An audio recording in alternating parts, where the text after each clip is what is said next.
안녕하십니까. 비누와 반응의 배치 반응 속도론 해석 및 미드 스케일 검증을 통한 스케일업 설계를 주제로 발표할 8조입니다. 저희는 화학공학 산업에서 가장 기본적이면서도 중요한 단위 공정인 에틸아세테이트와 수산화나트륨의 비누화 반응을 연구 주제로 선정하였습니다.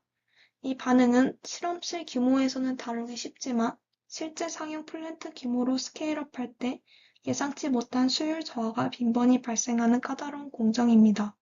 반응기의 크기가 커지면 부피 대비 표면적이 줄어들어 열 제거가 어려워지고 무엇보다 혼합 시간이 길어지면서 국부적인 농도 불균일이 발생하기 때문입니다. 따라서 성공적인 설계를 위해서는 단순히 크기만 키우는 것이 아니라 화학적 반응 속도와 물리적 전달 현상의 상호작용을 전략적으로 이해해야 합니다. 선행 연구 분석을 통해 이 문제의 심각성을 더 명확히 확인할 수 있습니다. 2017년 한 연구에 따르면 반응기 부피를 아주 소폭 증가시켰음에도 불구하고 전환율이 유의미하게 감소하는 경향이 보고되었습니다. 특히 교반 속도를 70rpm에서 150rpm으로 높였는데 오히려 최종 수율이 떨어지는 역설적인 현상이 관찰되었습니다. 이는 과도한 교반이 vortex를 유발하여 유효 반응 부피를 감소시켰기 때문으로 스케일업 시 유체 역학적 고려가 얼마나 중요한지를 시사합니다. 이에 따라 본 프로젝트의 목표는 다음과 같습니다. 첫째, 실험실 데이터를 분석하여 전환율을 극대화할 수 있는 최적의 베이스라인 조건을 설정하고, 둘째, 담콜러스를 활용하여 미드스케일 단계에서의 효율 저하 원인을 규명하여, 셋째, 이를 바탕으로 다이나믹 시뮬러리티를 만족하는 상용 반응기를 설계하여 목표 생산량을 달성하는 것입니다.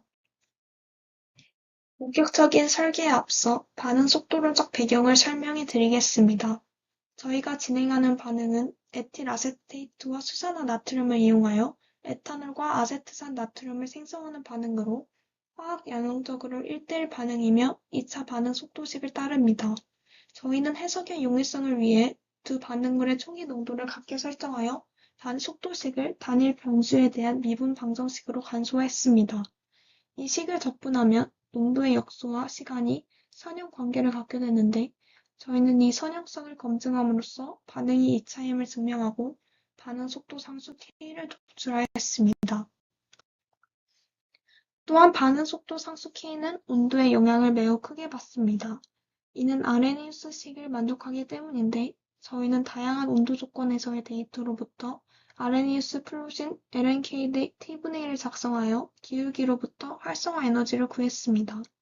이 활성화 에너지 값은 온도가 변할 때 반응 속도가 얼마나 급격하게 변하는지를 나타내므로 추후 대형 반응기의 열 제어 전략, 특히 열 폭주를 방지하는 데 필수적인 데이터가 됩니다. 스케일업의 핵심 지표로는 담콜러스와 단위 부피당 동력을 도입하였습니다. 먼저 담콜러스는 반응 속도와 혼합 속도의 비율입니다. 만약 담콜러스가 1보다 작으면 혼합이 반응보다 빨라 반응기 내 농도가 균일하게 유지되는 반응집의 영역이 됩니다.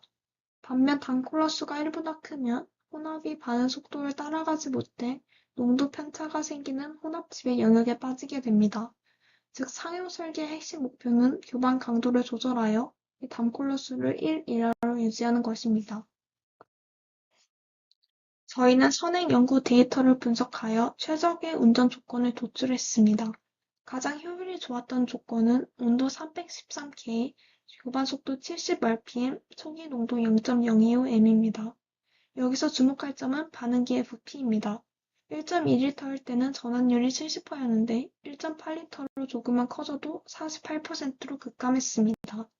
이는 실험실 규모에서도 이미 혼합의 한계가 존재함을 보여주므로 저희는 혼합의 영향이 가장 적은 1.2L 데이터를 베이스라인 조건으로 설정하였습니다. 그래프는 앞서 언급한 조건에서 얻은 데이터를 검증한 결과입니다. 시간 함수에 대해 데이터를 플롯했을 때 결정 계수인 얼제곱 값이 0.9785 이상으로 매우 높은 선형성을 보였습니다. 이를 통해 본 반응이 2차 반응 모델을 완벽히 따른다는 것을 통계적으로 검증했습니다. 최종적으로 확정된 설계인자입니다. 40도에서의 반응 속도 상수 K는 약 11.23입니다. 활성화 에너지는 48.3으로 결정하였습니다. 문헌마다 값이 조금씩 달랐으나 활성화 에너지가 클수록 온도 상승 시 반응 속도가 더 폭발적으로 증가하여 제어가 어렵습니다. 따라서 저희는 공정의 안전을 위해 더 보수적인 값, 즉 더 큰 값인 48.3을 설계 인자로 채택하여 안전 마진을 확보하였습니다. 미드스케일 검증 단계입니다. 앞서 AI 인미스퍼의 연구에서 부피 증가 시 효율이 급감했던 실패 사례를 언급하였었는데요. 저희는 이것이 반응기만 커지고 혼합 효율을 개선하지 못해 담컬러 수가 1을 초과하는 혼합 지배형에 빠졌기 때문이라고 분석했습니다. 이 가설을 증명하기 위해 데니시의 성공 사례를 분석했습니다. 왼쪽 그래프와 같이 이 연구에서는 반응기 부피가 커지더라도 교반 속도를 90rpm에서 170rpm으로 과감하게 높여주자 전환율이 상승하는 결과를 보였습니다. 오른쪽 그래프와 같이 적절한 교반이 동반된다면 반응기 부피를 1.2L에서 2.00L로 약 1.6배 키웠을 때 오히려 반응 속도 상수가 3.84에서 4.71로 약 22% 증가했다는 점입니다.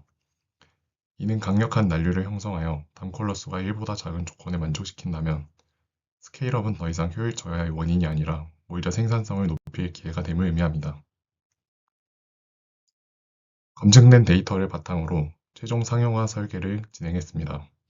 가장 큰 이슈는 열폭주 위험입니다. 5,000리터짜리 탱크 하나를 사용하면 부피 대비 전열 면적이 너무 작아 급격한 발열을 제어할 수 없습니다. 따라서 저희는 500ml짜리 소형 CSTI 10개로 직렬로 연결하는 방식을 택했습니다. 이렇게 하면 단일 탱크 대비 전열 면적을 2.15배 확보하여 안정성을 담보할 수 있습니다.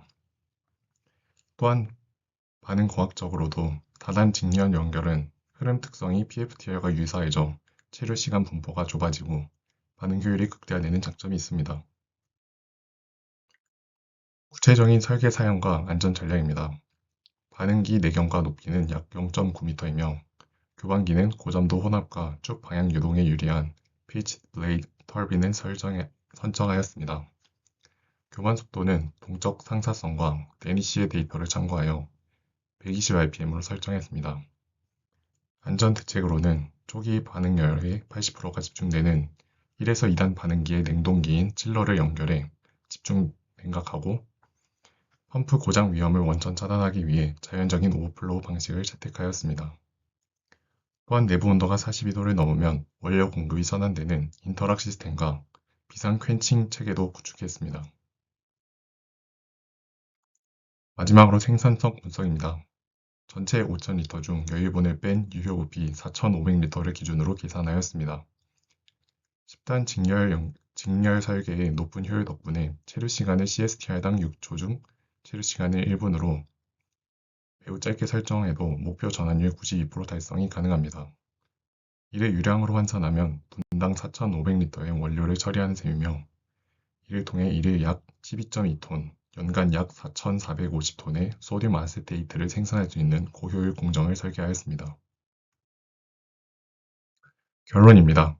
저희 그룹 8은 2차 반응 속도론과 아레니우스 파라미터를 기반으로 스케일업의 핵심이 단순 확장이 아닌 단콜러스 제어를 통한 미시적 혼합 최적화에 있음을 규명했습니다.